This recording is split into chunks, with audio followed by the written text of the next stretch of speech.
Assalamualaikum warahmatullahi wabarakatuh. Bismillah, alhamdulillah, salatu wassalamu ala sayyidina wa maulana Muhammadin ibn Abdillah wa ala alihi wa sahbihi wa mawalah, amma ba'dah, la hawla wa la quwata illa billah. Hadirin dan hadirat, rekan-rekan santri, putra dan putri Pondok Pesantren Putri Latifiyah 2 dan Pondok Pesantren Putra Wahabiyah 1 Bahrul Ulum Tambak Beras Jombang. Syukur alhamdulillah pada kesempatan kali ini kita masih diberi kesempatan oleh Allah Subhanahu wa taala untuk dapat melanjutkan kembali pengajian kitab hadis, pengajian kitab Bulughul Maram dalam pertemuan yang kelima. Mudah-mudahan kita semua tetap senantiasa mendapatkan ridho dari Allah Subhanahu wa taala. Amin. Rekan-rekan santri yang berbahagia, mari kita lanjutkan bahasan kita, yaitu hadis yang kelima yang masih membahas seputar masalah mahar atau mas kawin. Bismillahirrahmanirrahim. Wa an Alqamah lan jinaditoh saking Alqamah an Ibnu Mas'ud saking Ibnu Mas'ud radhiyallahu anhuma. Annahu sak temene Ibnu Mas'ud iku suila den takoni sapa Ibnu Mas'ud an rajulin saking mas'alai wong lanang tazawwaja kang nikah sapa rajul imra'atan ing wong wadon. Walam yafrid hale durung mesthekake sapa rajul laha maring imra'ah shadaqon ing mas kawin. Walam yadkhul hale durung dukhul durung jima sapa rajul biha kelawan imro'ah hatta mata singgo mati sapa rajul. Faqala mangko nuli dawuh sapa Ibnu Mas'ud radhiyallahu an, dawaken laha mislu sodaqi nisaiha. Laha iku keduwene imro'ah mislu sodaqi nisaiha utawi padane mas kawini pira-pira dulur wadoni mar'ah. Lawaksa ora ana suda iku maujud wala syatatolan ora ana luwih utawa tambah iku maujud. Wa alaiha lan iku wajib ing atase mar'ah al iddatu utawi iddah. Wala halan iku keduwene mar'ah al mirasu utawi warisan. Faqama mangko nuli jumeneng sapa Makil bin Sinan al Asja'i. Faqala mangko nuli dawuh sapa Makil bin Sinan, nawakan qadha wis ngukumi sapa Rasulullah sallallahu alaihi wasallam fi Barwa binti Wasyik ing dalam masalahai Barwa binti Wasyik. Rupane imro'atin golongane imro'atin rupane wong wadon minna kang tetep saking golongan kita. Mislama ing padane perkara qadaita kang wis ngukumi sapa sira ing mah. Fa fariha mengunuli bunga biya kelawan makola sapa Ibnu Mas'ud rawahu riwayataking hadis sapa Ahmad wal arba'ah wa sahahahu lan ngarani sahih ing hadis sapa At-Tirmizi wa hasanahu lan ngarani sahih ing lan ngarani hasan ing hadis sapa jamaatun golongan ulama hadis.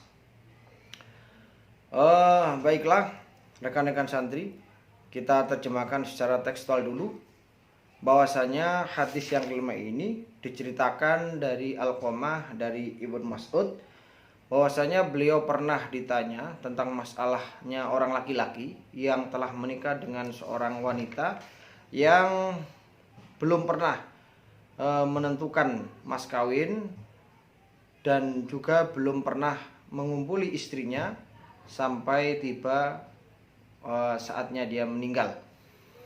Faqala Ibnu Mas'ud, ya. Dalam masalah ini Ibnu Mas'ud menjawab, ya, dan mengomentari laha mislu sodaqi nisaiha.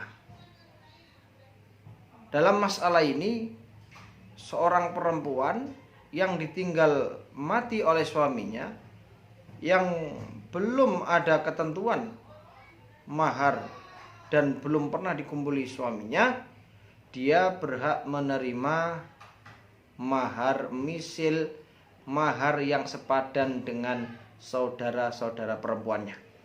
wala syatata wala syatata wala waksa, tidak boleh kurang juga tidak boleh lebih, harus sama.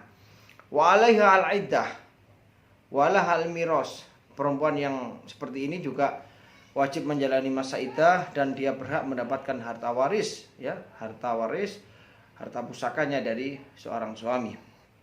Faqama Ma'qil bin Sinan al-Asja'i faqala, kemudian berdirilah Ma'qil bin Sinan al-Asja'i dan beliau mengatakan bahwa qala Rasulullah sallallahu alaihi wasallam fi Barwa binti Wasyik.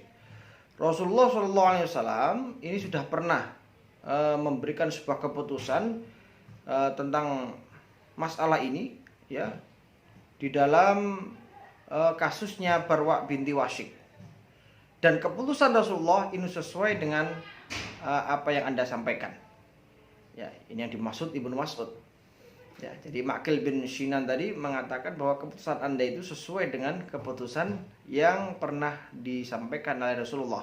Kemudian fafariha biya Ibnu Mas'ud, kemudian senang dan bergembiralah Ibnu Mas'ud dengan adanya saksi atau bukti yang telah disampaikan oleh Ma'qil bin Sinan.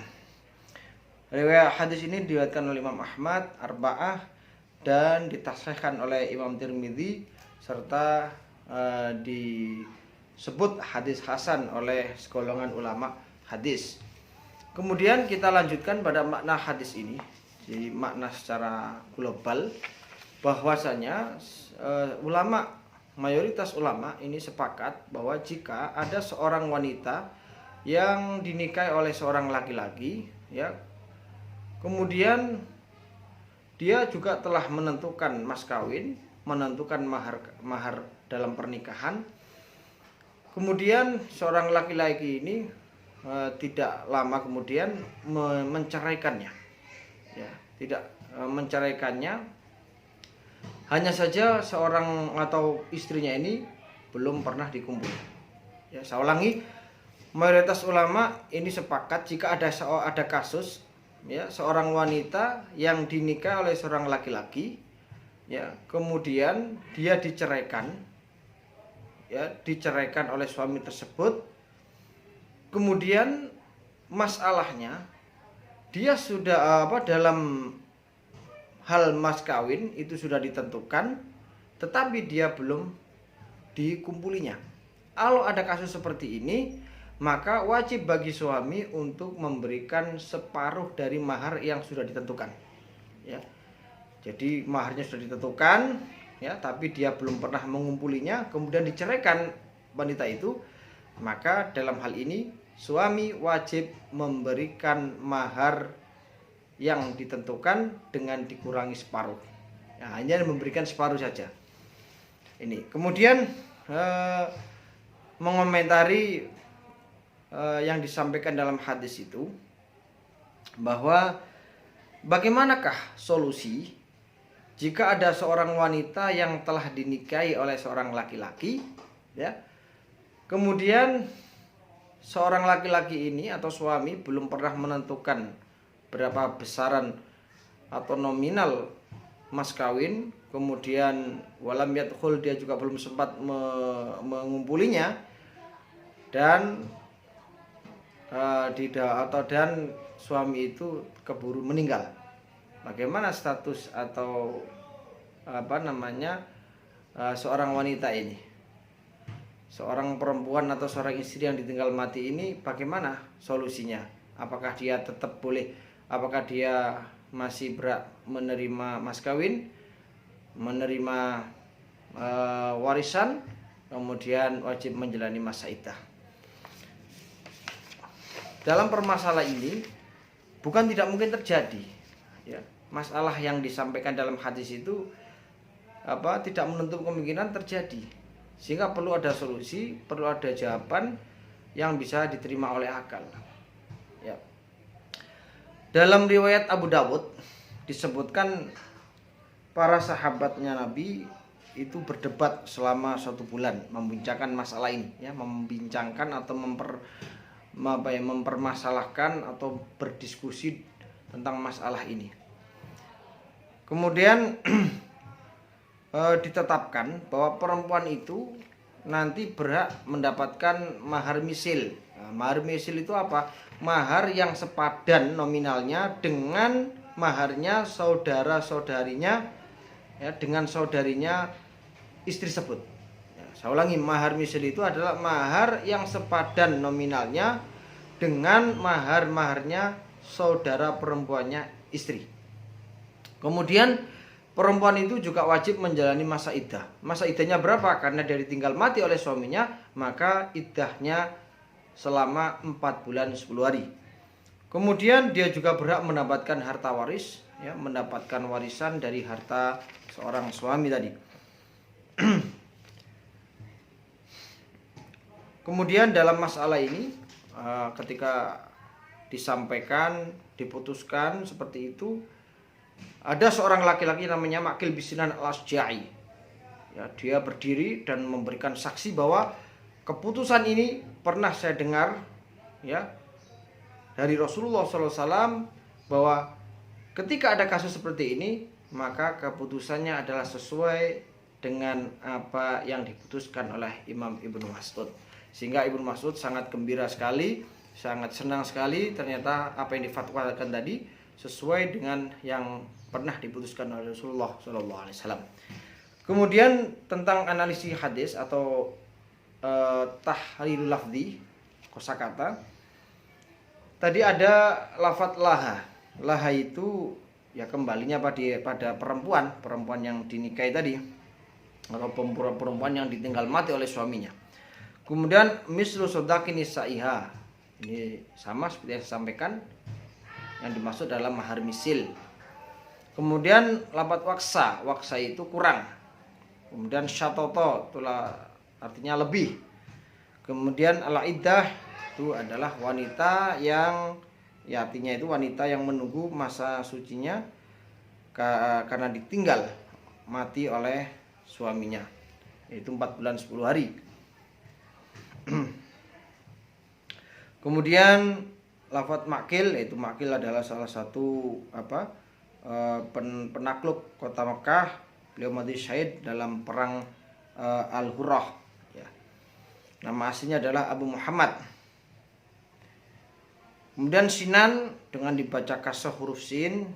Kemudian Barwa itu dengan dibaca kata huruf fathah, huruf ba-nya dibaca sukun huruf ro-nya, kemudian baca fathah huruf wawu-nya. Ini adalah nama seorang wanita.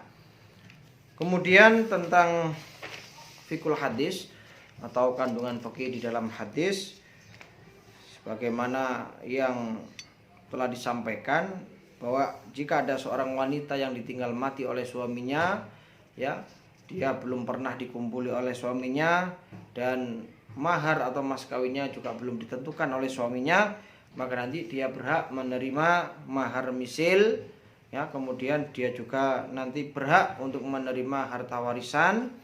Kemudian dia juga wajib menjalani masa iddah selama 4 bulan 10 hari. Kemudian dalam riwayat lain, Imam Syafi'i berkata, wanita itu berhak menerima setengah daripada jumlah mahar. Pendapat yang serupa turut diriwayatkan daripada Imam Ahmad. Ini komentar dari pendapat lain yang bersumber dari Imam Syafi'i.